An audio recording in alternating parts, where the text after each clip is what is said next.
He was enslaved. Until a stunning alien widow chose to save him, the universe did not warn them. No strange signal. No unknown star flickering. No message from deep space. The war simply arrived. Jack Hardy remembered the moment clearly. 1 second, New Montana colony was calm. Families working fields, kids laughing, stars bright overhead. The next second, the sky tore open with burning blue fire. Alien ships, silent, smooth, black like obsidian knives. No warning, only light. And then darkness. Jack awoke to metal. Cold metal under his back. Cold metal around his wrists. Cold metal for walls. His ears rang. His chest hurt. His breath felt tight. He tried to move, but shock cuffs dug into his skin. When his vision cleared, he understood. He was on a slave transport ship. Rows of cages. Dozens, no, hundreds of prisoners. Not just humans. Aliens of shapes and colors he had never seen before. Some with scales. Some with feathered heads. Some tall as trees. Some small as children. All shared the same expression. Hopeless. Jack forced his breathing to slow. Panic would not help. Fear would not help. Humans survived worse before. Humans always adapted. A quiet voice spoke beside him. "You are awake," it said. Jack turned his head. A thin alien sat near him. Green skin like fading leaves. 4 soft eyes and long trembling fingers. "My name is Dawn," it whispered. "Jack," he answered. Dawn nodded slowly, like he had no energy to spare.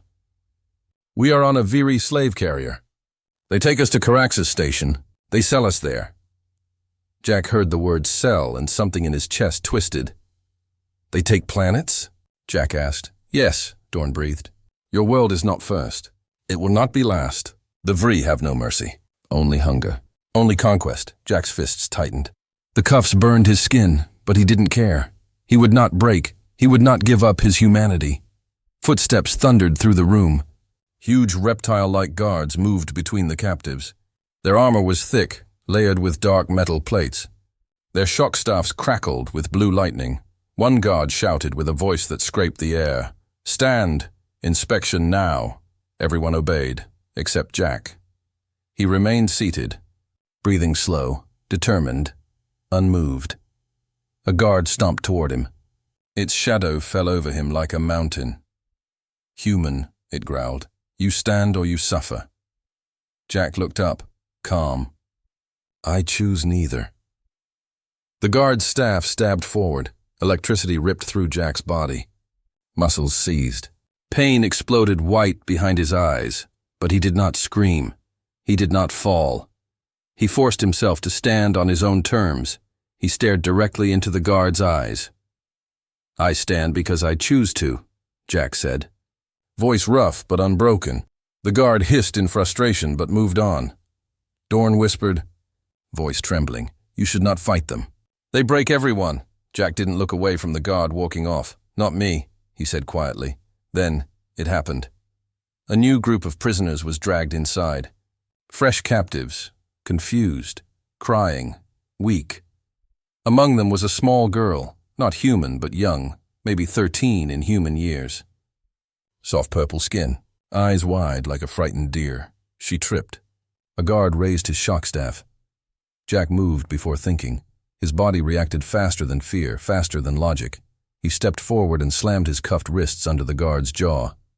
The blow was powerful. The guard stumbled back, shocked that anyone resisted. Jack stepped in front of the girl. "Touch her," he said. Voice low and dangerous, "and you'll regret it." Silence fell. The Vri commander entered, tall, armored, eyes cold like dead stone. He drew a plasma pistol and aimed it at Jack's head. "This human dies. Now," the commander said. Jack didn't blink, but destiny interrupted.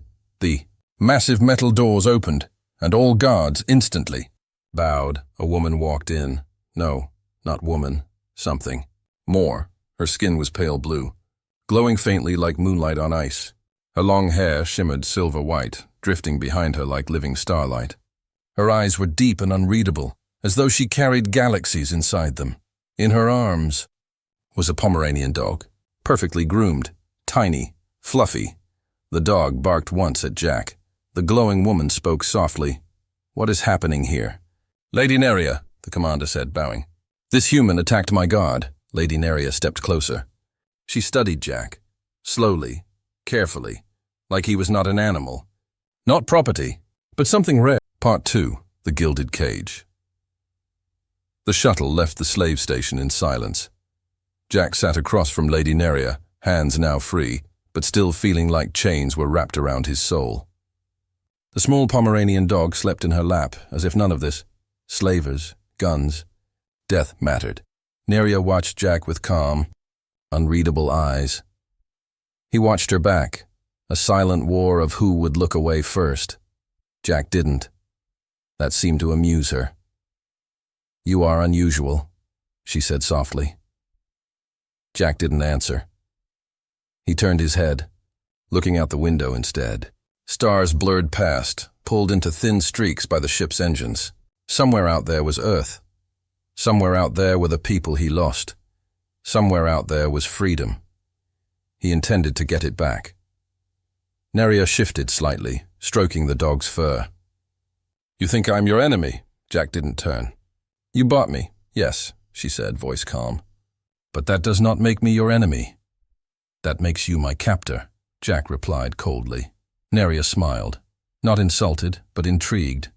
"I admire your honesty," she said. "Most men pretend to obey while their hearts rot in silence." Jack finally looked at her. "My heart's doing just fine." "And that," she said, "is why I chose you." The shuttle descended toward a world of purple forests and silver mountains. Soft mist drifted across valleys like slow rivers of light. It was beautiful, surreal, almost dreamlike. Too beautiful for a prison. Neria's estate appeared at the center of a valley, a palace of pale stone and glass that shimmered like frozen starlight. Towers curved upward, elegant and smooth, like they were grown instead of built. The shuttle doors opened. Warm, fragrant air rushed in. It smelled like cinnamon and sea breeze. Jack's senses almost relaxed, but he didn't let them. 2 servants approached and bowed deeply. "Welcome home." "Lady Neria," she handed them the dog. "Prepare the blue suite for Jack Hardy," she said. The servants froze. "My lady, the blue suite is—" "Do you question me?" Neria asked, voice still soft. The servants bowed lower. "No, Lady Neria, at once," Jack frowned. "Why do I get the fancy room?" he asked. Neria looked at him as if the answer was obvious. "Because I want to see what you do with freedom." Freedom. The word tasted like both hope and danger. Inside the estate, Jack stopped walking, his breath caught in his throat. The halls were filled with earth artifacts, a real Steinway grand piano. Paintings, Van Gogh, Monet, Picasso. Glass cases full of earth coins, watches, letters, books. Neria did not collect slaves. She collected earth. All of this, Jack whispered. "Your world fascinates me," Neria said. "Passion, art, war, love. Humans burn brighter than any species I've ever known." Jack didn't speak, because she wasn't lying, because it was terrifying, because something about the way she said love made the air feel heavier. "Eh?" Voice called from behind a tall doorway. "New arrival?" A human woman stepped forward. Dark hair, warm eyes, calm face. She wore simple clothes that somehow looked expensive. "I'm Elena," she said gently. "Welcome to the menagerie," Jack blinked. "Menagerie?" She nodded. "Humans are prized here. Rare. Interesting. Collectors?" Jack said bitterly. Elena smiled sadly. "Yes, but trust me. There are worse places to end up in this galaxy."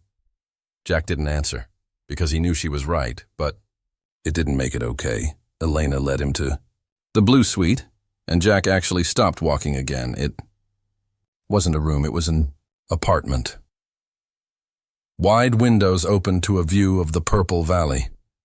The bedroom had a large, soft bed. The bathroom had real running water, not sonic cleansers. A bookshelf full of paper books, real books, filled one wall. This room did not say prison. This room said temptation. Elena leaned against the doorway. "Don't get comfortable," she said softly. "Comfort makes prisoners forget the cage." Jack looked at her. She understood. She hadn't forgotten. Dinner at sunset, Elena said. Neria expects everyone to attend. She stepped out. Jack was alone. He walked to the window. The sky was growing gold and red as the alien sun began to set. Birds, or something like birds, glided across the valley. The world was beautiful, but it wasn't home. He whispered to the glass, "I'm not staying here, but inside." Part 3. The attack in the night on Neria's world did not fall quietly. The sky darkened in layers of violet and deep blue, like ink poured into water. Strange stars glowed brighter here than Jack had ever seen on Earth. The estate looked peaceful, too peaceful, like a painting where nothing moves, but Jack could feel something wrong. He stood on the terrace outside his room, staring at the mountains. The wind was calm. The air smelled like flowers and wet stone, yet his instincts whispered, something is coming. On Earth, Jack learned to trust that voice. It had saved him more than once. He didn't know that the servants watching from the shadows saw him differently, not as property, but as something unpredictable. Something dangerous, something human. Inside the estate, dinner had ended, but tension remained. Jack noticed the way the other humans behaved around Neria. Elena moved carefully, respectful, but not afraid. Kip, the younger man, avoided eye contact, resentment boiling beneath. Colonel Blackwood watched everything, like a soldier who had never stopped fighting, and Neria herself. She sat at the head of the table with calm, perfect control. But Jack had begun to see through that calm. There was loneliness behind her eyes. There was hurt when she spoke of her past. There was something fragile, buried beneath all the power. Jack didn't know what it meant. He just knew he didn't like seeing it. He hated feeling sympathy for his captor. Later, as the estate settled into silence, Jack walked the halls. He needed to understand his prison if he planned to escape it. The corridors were lined with more Earth artifacts, but not random displays. The collection was personal. A faded baseball signed by an old legendary player, a child's drawing of a family holding hands, a cracked photograph of a couple dancing under streetlights. These were memories. Someone had loved Earth deeply. Someone who was gone. Jack didn't have to ask who. As Jack turned a corner, he heard soft footsteps. Neria stood there, like she had been waiting. Her hair glowed faintly in the dim lights. Her expression unreadable. "You walk like a soldier," she said. "I walk like a free man," Jack replied. "Are you?" She asked quietly. The question hit harder than any weapon. Jack didn't answer. Neria stepped closer, not threatening, but honest. "My world is dying," she said. "My people are dying. We tried to perfect ourselves. We removed flaws, disease, weakness, pain, but we also removed growth, change, future." Her voice lowered. "You humans still have that." Jack stared at her. "You want to save your species," he said. "So you collect mine," Neria didn't deny. Yet she looked at Jack, really looked, as if he was the first person who ever saw her clearly. "You are the first human who speaks to me without fear," she whispered. "The first who looks at me and sees a person, not a legend." Jack opened his mouth, but the moment shattered. Boom! The ground trembled. Alarms exploded throughout the estate. Red lights flared. Shouts echoed. Someone yelled, "Breach in the eastern wall." "We are under attack!" Neria's eyes instantly changed. Soft no longer. Hard, sharp, commanding. "Jack, stay beside me." She pressed a brooch pinned at her chest. It unfolded into a weapon. Elegant, deadly, glowing with cold blue energy. Jack grabbed a metal rod from a nearby statue. Not ideal. But he didn't plan to die helpless. Guards ran through the halls. Energy blasts crackled. Glass shattered somewhere distant. A security officer sprinted up to... "Neria, my lady! Unidentified assault! Unit, 20 fighters, heavily armed, wearing Vicarian insignia. Vicarian.Drax. The name fell between them like ice. Neria's voice turned to steel. "Jack, listen to me. If they take you, you will not survive. Do not let them capture you." "Not alive." Jack nodded once. "Not fear, focus, survival. The ground shook. Again, screams, gunfire, breaking stone, and then Jack heard something that froze his chest. The small girl he had saved was not in her room. She was missing. Jack's blood turned cold. Someone had opened the gates from inside. Part 4. The betrayal and the night of fire. The estate was no longer silent. It breathed chaos. Red sirens flashed across marble floors. Security drones floated like metal hawks. Shouts echoed through hallways that once smelled like flowers and sunlight. Now they smelled like smoke. Jack moved beside Neria, matching her pace. She didn't run. She walked, slow, controlled, dangerous. Her presence felt like lightning wrapped in silk. But Jack's mind was somewhere else. Lisa, the small alien girl he had defended. The one whose eyes looked innocent. The one who trembled. The one who needed him. She had been acting. He had been played. Jack's jaw clenched. His heart wasn't breaking. It was turning hard. Colonel Blackwood met them halfway down the hall, pulse rifle in hand. "North Wing is lost," he reported. "Drax's people are inside." Kip, the young pilot, appeared behind him, face pale but determined. "They're moving toward the human quarters," Kip said. "They want us." Jack knew why. Not because they were valuable, but because humans were the key to power. The key to survival. The key to the future. Humans weren't just prisoners anymore. They were targets. Neria raised her weapon, her hair glowing softly like cold fire. "Jack," she said, voice calm even in the storm. "You asked me once why I bought you." Jack didn't speak. Neria continued, "My husband believed humans could save our species. Your bodies adapt. Your minds evolve. Your spirits do not break." She stepped closer, her eyes like night sky galaxies. "But I did not choose you for science." Jack's breath stopped for a moment. Neria whispered, "I chose you because you are alive in a way no one in my world is anymore. No poetry. No manipulation, just truth." Jack felt it hit him, not like a weapon, but like recognition. He looked at her, really looked. A powerful ruler.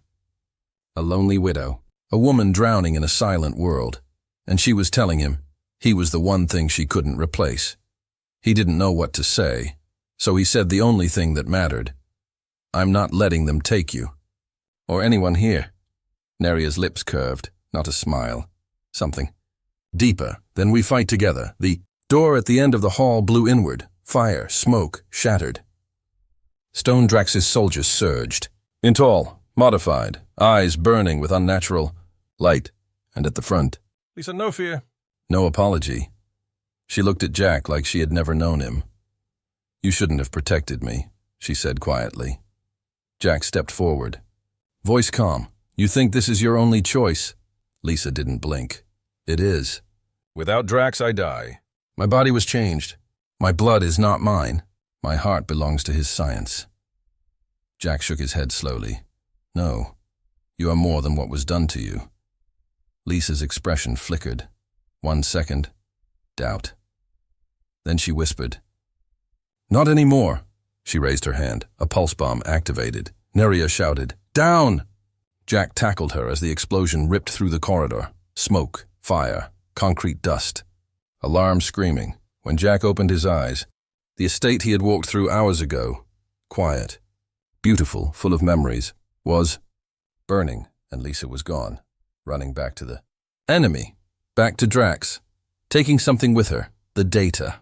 Crystal, the one containing Karth's research, the one that could save or destroy 2 entire species. Neria rose slowly, dust glowing in her hair like falling stars. "She has taken our future," she said. Jack wiped blood from his brow. "No," he said. "We go after it." Blackwood stepped forward. "And where do we go, Jack?" Jack looked up through the shattered ceiling at the burning sky. 2.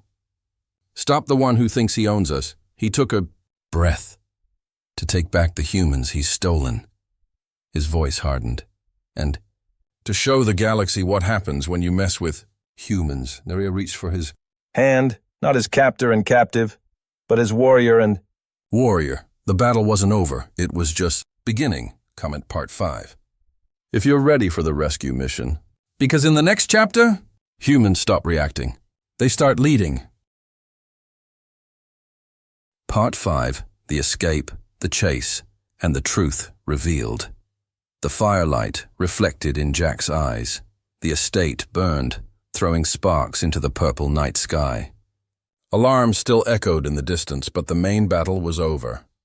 Drax's soldiers had pulled back, not because they lost, but because they got what they came for. Lisa had escaped, and in her hand, Karth's data crystal, the research that could save or destroy entire civilizations.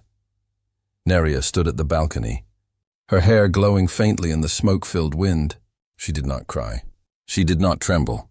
She simply watched her own home turn to ash. Jack stood beside her. No words. He understood. Loss is something humans know very well. Colonel Blackwood approached them, rifle strapped to his back, face streaked with soot. "We can't stay here," he said. "Drax will return with a full army next time." Kip nodded, pale but determined. "The hangar is intact. 2 ships survived." Elena appeared next, helping a wounded servant walk. Her eyes were red from smoke, or maybe grief. Jack stepped forward. "Then we leave. Now." Neria finally looked away from the burning valley. "We don't even know where Drax has gone." Jack turned. "Yes." "We do." They all stared at him. Jack continued. "Lisa didn't take the crystal to destroy it. She took it because she needs Drax to live. She's dependent on his treatments," Blackwood grunted, "meaning she has to return to one of his labs. And Drax doesn't trust many locations," Elena added. "He'd keep his real operation close." Kip snapped his fingers. "The Outer Dark research stations." "The black sites," Jack nodded. "Then that's where we go." Neria's voice was quiet. "You speak like a leader." "Jack Hardy." Jack didn't answer, because he wasn't leading out of pride. He was leading because humans were in cages, and he refused to let that stand. Not for any species, not in any galaxy, not while he breathed. The escape. The group moved quickly, down hidden corridors, through a sealed passage beneath the gardens, into a concealed hangar carved into the mountain rock. Inside rested Neria's personal starship, not large, not heavily armed, but fast, sleek silver hull, soft blue engines, designed for speed, not war. The Pomeranian dog, Pixel, sat waiting on the ramp, tail wagging, even in chaos. Pixel was excited for an adventure. Jack paused. "Good. At least someone's having a great night," Pixel barked. Proudly. Tension eased for one breath. Then it hardened. Again, Neria stepped past him and touched the ship's hull. This was the first vessel I traveled with Kareth, she said. The silence was heavy. Jack placed his hand over hers. "We're not losing anything else." Tonight, she looked at him, this time. "No masks, no walls, only truth. Then we leave," she whispered. The chase begins. The ship roared into the night sky. The burning estate grew smaller behind them. But ahead, a wide galaxy. Unknown stars. Unknown risks. Kip took the pilot seat, hands steady now that he was where he belonged. "Tracking Lisa's signal," Elena said at the console. "She's heading to the Outer Dark." Blackwood leaned forward. "Coordinates?" A star map flickered to life, glowing red points marking forbidden zones. The Outer Dark was not a region. It was a graveyard of dead stars and abandoned war stations, a place where no one asked questions, a place where things were buried. Jack stared at the map, expression hard. "We go in. We get our people back. We stop Drax." Neria stepped beside him, closer than before. "And if we can't?" she asked quietly. Jack didn't hesitate. "Then I make sure he never experiments on anyone again." Neria's gaze deepened. There it was, the human. Fire, unbreakable, uncompromising, dangerous. She understood now why Karth admired them, not because humans adapt, but because humans refuse to surrender. "The truth," revealed Elena's console, chimed. "I have a transmission from Drax's network." Jack and Neria both leaned. In a hologram flickered. Rows and rows of humans suspended in cryopods, men, women, children, silent, frozen, unaware. Hundreds, thousands. Kip whispered, voice shaking. "Oh God, Jack." They didn't just attack New Montana. Jack's heart dropped. He understood. New Montana was not the beginning. It was just the first time humans noticed. Drax had been harvesting humans for years. Jack felt something rise inside him, not fear, not hatred. Something hotter, something older, wrath. He spoke slowly. We're not rescuing a few captives. Neria looked at him, eyes widening as she understood. We're saving a species. Jack nodded once. And we're not doing it quietly. Comment Part 6 if you're ready for the counterattack. Because now the galaxy learns a lesson. You don't take humans. You don't cage humans. You don't experiment on humans. Not if you want to survive.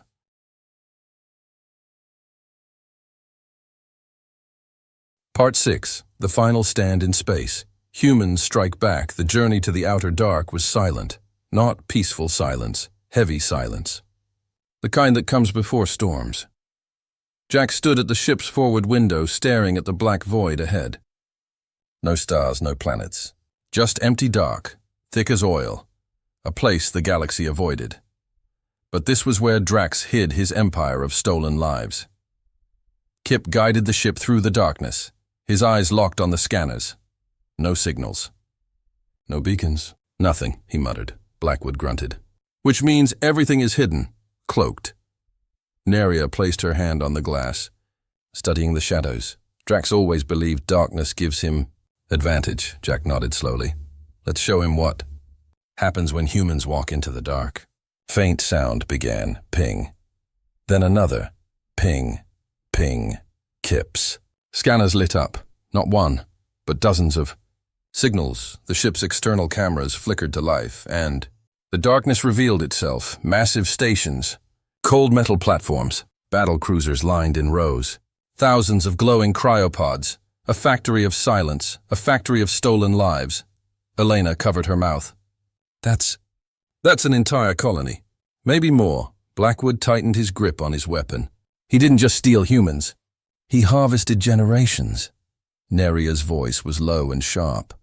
If Drax gains control of Karth's research, he will create a new empire. One built of human blood and Vicarian power. Jack stepped forward. Then we don't let him. A transmission cut through the ship. Drax. His hollow face flickered on the screen. His voice calm. Too calm. Lady Neria. Human. You come to reclaim what is already mine?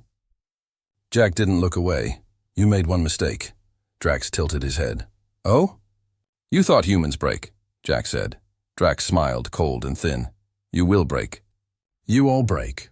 It is only time. Jack stepped closer to the screen. No, we adapt. And when someone threatens our kind, Neria finished his sentence. We do not surrender. Drax's smile faded. The transmission cut.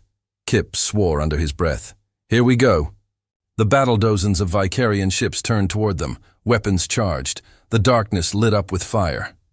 Kip pulled the ship into a dive, engines roaring, lasers streaked past. Shields lit with crackling blue energy. The ship shook violently, alarms flaring, shields at 60%. Elena called. Return fire, Neria commanded. Blackwood manned the cannons. Twin beams of white-hot plasma shot outward, tearing into the nearest enemy ship. It exploded into a burst of burning metal, but more were coming. Jack grabbed a tactical headset. Kip, get us close to the main station. Once we land, we fight from inside. Kip didn't hesitate. Roger that. The ship plunged straight toward the largest structure, a ring-shaped fortress lit with pulsing red lights. Drax's forces fired everything they had. Jack felt the ship shudder. A loud alarm screamed. Engine 3 is gone! Kip shouted. We're flying on 2. We only need 1, Jack said. Neria turned to him. You have a plan. Jack nodded. Yeah. He looked at all of them. A human. A widow from a dying race. A soldier. A pilot. A survivor. Not friends by fate, but by war. We land inside, Jack continued. We free the humans. Then we shut this place down. By shut? Blackwood asked. You mean... Jack's eyes were cold flame. Destroy it. Everyone understood. No hesitation, no disagreement, no fear. The impact. The ship slammed into the docking bay of the station, metal tearing. Sparks flying, the hull screeched. Gravity shifted. Everything shook. Then, Silence. They had landed. The ramp dropped. Smoke rolled out. Jack stepped forward first, weapon raised, eyes burning, heart steady. A human walking into hell, not to die, but to take it apart. Neria moved beside him, her glowing hair bright as fire in the smoke. Blackwood. Kip and Elena followed. Pixel, the tiny Pomeranian, barked like he was leading the charge. Jack couldn't help it. He smiled, even here. Humanity had humor. But then, footsteps. Dozens. No, hundreds. Drax S-enhanced soldiers marched into view, weapons charged, and at the front, Lisa. Her eyes were no longer trembling. They were empty. She raised her hand. It's over. Jack. Jack did not lower his weapon. No, he said. His voice was calm, controlled, unbreakable. It begins now. End of Part 6. Comment Part 7 if you're ready for the final showdown. Because now, humans aren't prisoners. They're the storm. Part 7. When Humans Rise, Empires Fall, Finale. Emotional, cinematic, powerful. The docking bay was silent, not quiet, frozen. Two sides staring at each other. Jack and his people stood at the entrance, smoke curling behind them. Lisa stood in front of Drax's army, eyes cold, weapon raised. She looked at Jack like she was looking at a memory she wished she could erase. You should have stayed on the estate, she said softly. Her voice sounded tired, hurt, broken. Jack did not raise his weapon to her. You can still come with us, he said. For a second, a very small second, her eyes flickered. Pain. Then, it vanished. I can't, she whispered. Drax stepped forward from behind her, tall, skeletal, powerful, his black armor reflecting the red. Emergency lights. You humans never learn, he said. Jack stepped in front of his team. You're right, he said calmly. We don't learn to bow. Silence. Then, the first shot fired. The fight, the room, exploded into chaos. Blaster fire lit the air. Metal rang. Shields crackled. Voices shouted. Jack moved forward with no fear, a force of instinct and purpose. Neria fought beside him, elegant, deadly, her hair glowing like a sword of light.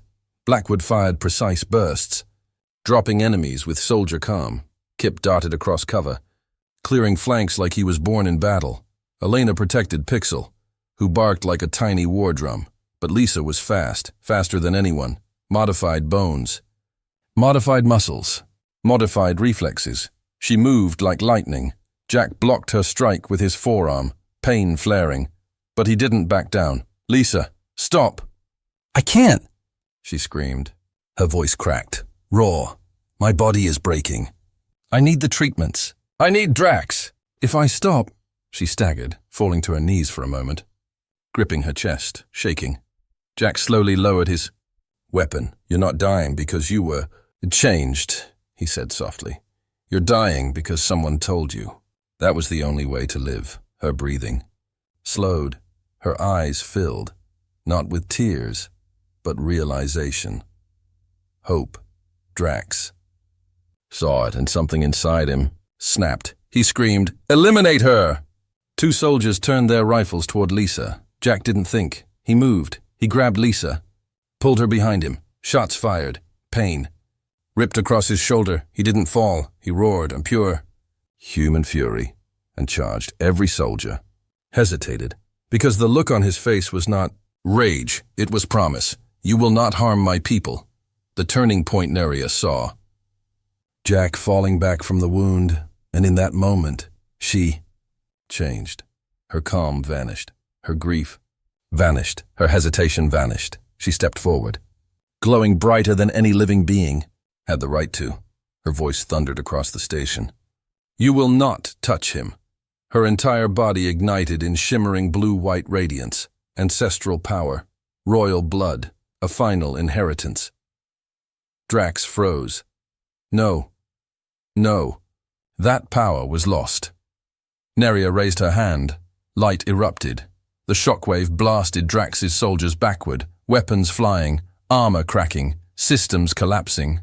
Silence fell again. But this time, Not from fear, from awe. Even Lisa stared up at her. You really did love him, she whispered. Neria lowered her weapon. Her voice was quiet. Yes. Drax's last stand. But Drax was not finished. He lunged, blade raised. Jack, bleeding, still stood. No weapon left, just fists, just will, just human stubbornness. He caught Drax's blade arm mid-swing, muscles straining, teeth clenched.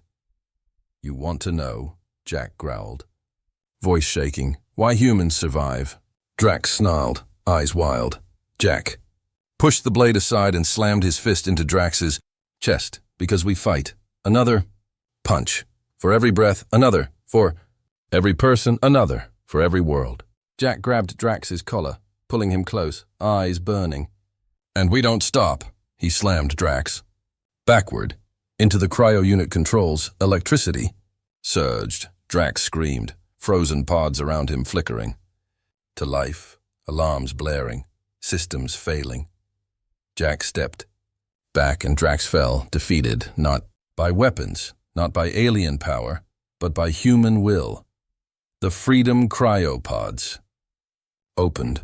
Humans stepped out, confused, weak, afraid. Jack knelt, extending his hand to the first rescued colonist. You're safe now, he said softly. You're going home.